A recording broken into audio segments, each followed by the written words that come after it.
केला बेचने वाली चुड़ैल।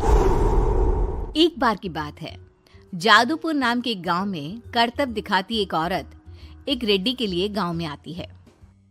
आइए आइए मेहरबान कदरदान, खाइए रोहड़ा के ताजे ताजे केले। कभी खाए नहीं होंगे ऐसे केले, पीले पीले केले खाइए।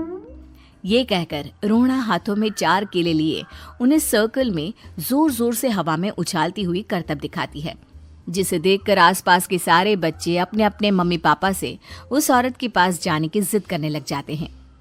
पापा, ऐसा तो सर्कस में बॉल से होता है ना, ये आंटी तो केले से कर रही है। चलिए ना पापा, देखते हैं। रोहड़ा एक पतली सी तार पर चलती हुई केलों से करतब दिखाती है। आते जाते सभी लोग बाहर रुककर उसके करतब देखते हैं और वाह वाही करते नहीं थकते। जैसे ही एक आदमी पास आकर उसे पैसे देने लग जाता है, तब वो कहती है, अरे नहीं नहीं साहब, मैं करतब तो बच्चों के मन को बहलाने के लिए करती हूँ। धंधा तो मेरा केले का है। पीछे देखो मेरी रिड्डी, जो भी मेरे केले खाएगा मेरी तरह चुस्त दुरुस्त और तंदुरुस्त हो जाएगा। पता चलता है क्या कि मेरी उम्र 55 की है।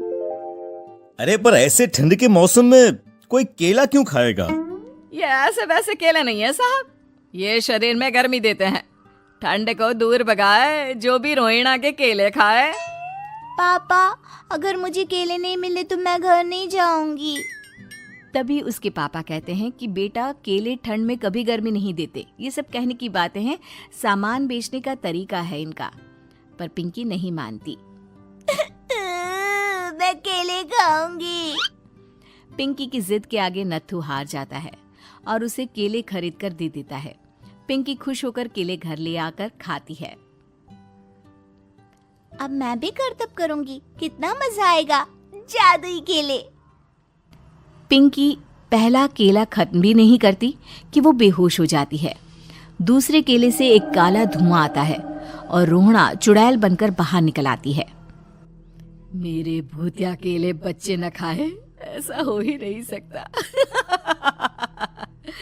जादूपुर वालों, कब तक बचोगे?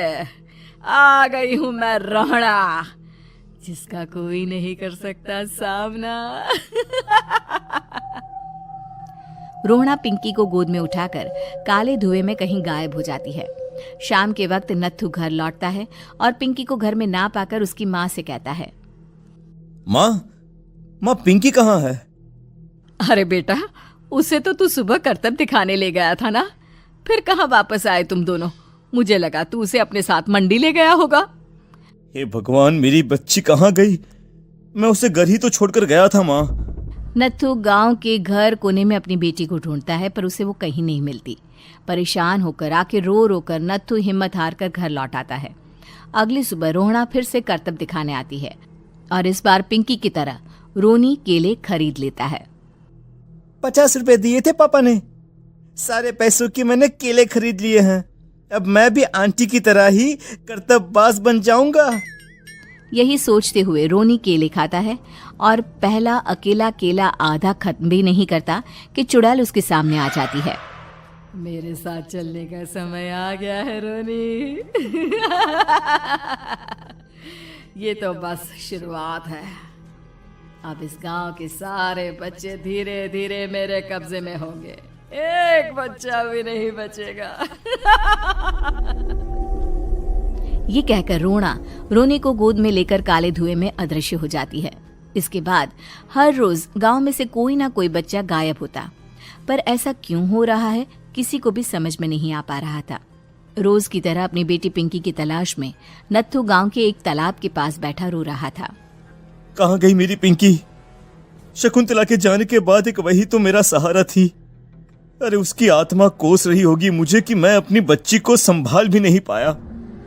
नत्थू ये कहता हुआ रो ही रहा था कि तभी तालाब में से उसे शकुंतला की आवाज सुनाई देती है। कहाँ थी तुम शकुंतला? हमारी बच्ची और सारे गायब हुए बच्चे रोहड़ा के कब्जे में हैं।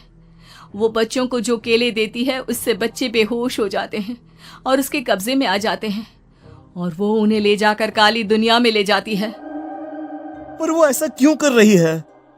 ये मैं नहीं जानती, पर उस दुनिया का रास्ता मैं आपको बता सकती हूँ। जहां ये नदी खत्म होती है वहां एक केले का पेड़ है, उसके नीचे एक दरवाजा है, वहीं से रास्ता जाता है उस दुनिया का।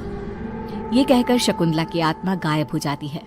गांव के सभी लोग झुंड बनाकर उसी रास्ते से काली दुनिया में चले जाते हैं और वहां देखते हैं कि सारे बच्चे वहां काम कर रहे थे। पापा मुझे ले चलो यहाँ से। पापा पापा।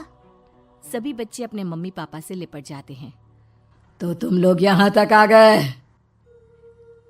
क्यों हमारे बच्चों को पकड़ लिया तूने? तुझे शिकार ही बनाना है तो ले, हम सब आ गए हैं, हमें खा ले। नहीं, मुझे बच्चे चाहिए। मेरे बच्चे के बदले तुम लोगों के बच्चे। क्या मतलब? मैं इसी गांव में रहने वाली एक औरत थी। केले की चोरी के इल्जाम में मेरे बेटे को गांव वालों ने इतना मारा कि वो मर गया। उसी दिन मैंने ठान लिया कि गांव वालों का भी वही हाल करूंगी। कुछ दिन बाद बेटे के चले जाने के दुख में मैं भी मर गई और मेरी भटकती आत्मा एक चुड़ैल बन गई।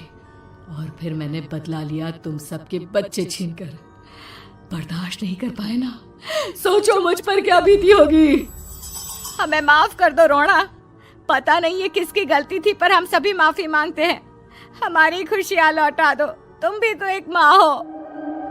गांव वालों की बात सुनकर रोना का मन पिघल जाता है और वो बच्चों को छोड़ देती है। उसके बाद काली दुनिया बच्चों के लिए जादुई दुनिया बन जाती है। अब कोई भी कभी भी वहां आ जा सकता था।